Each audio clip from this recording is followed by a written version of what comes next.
Hi everyone, this is a short presentation about some of the main concepts in Harvard referencing. There's lots more information that you're going to work through in the Harvard referencing guide and your study guide. So these are just some of the main concepts that you need to understand, and the detail is in your other resources. So Harvard referencing has two parts. First of all, there's the in-text reference or citation, and you've seen lots of those already in the paragraphs and models that you've been looking at. And secondly, there is a reference list that will contain all the sources you've used in your academic writing, and that will appear on a separate page at the end of your assignments from now on. So on pages 1 to 5 of your Harvard referencing guide book, you can read about just what Harvard referencing encompasses and why it's important in academic writing, so I'd encourage you to do that. So to understand when we need to use an in-text reference or citation, basically it's anywhere in your writing where you've used ideas from elsewhere, so from another source.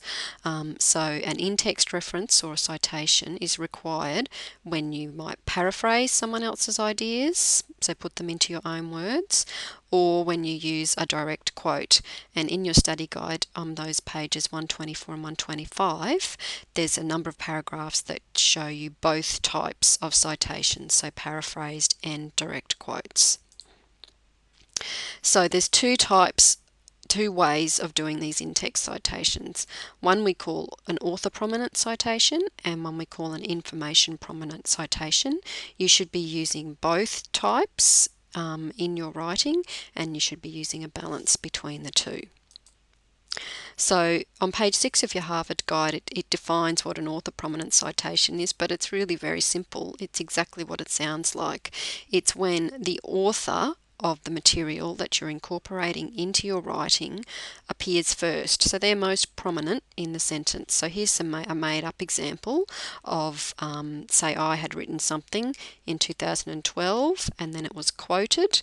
You can see my name comes at the beginning of the sentence before the information that we're taking from the other source. And this is a paraphrased example.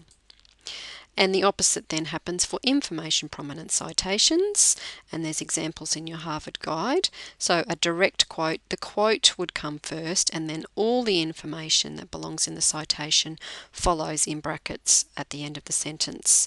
And the same thing happens if we were to paraphrase that information.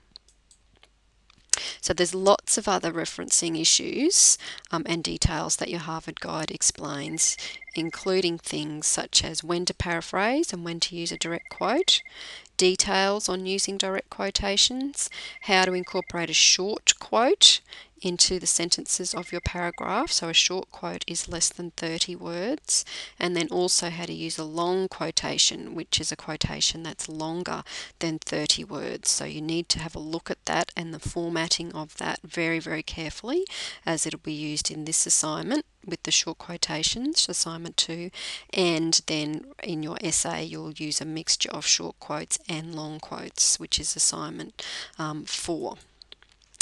Other things that the Harvard Guide explains to us is how to omit words from quotations, when you might use double quotation marks instead of single, when you might use a square bracket in certain instances, when you include page numbers in the citation, which is most of the time, and when and how to use acronyms and initials. So all those things are really vital to understand, and you need to read through them in detail. Now the good news is that this Harvard Guide is your best friend. There's no need to try and memorize all these rules and guidelines of referencing. So the guide is a guide. You have it with you as you go through your journey now in this course, and use it wisely. Look up information that you're looking for, and if you don't understand something, that's when you ask a question, and that's what we're here to help you with.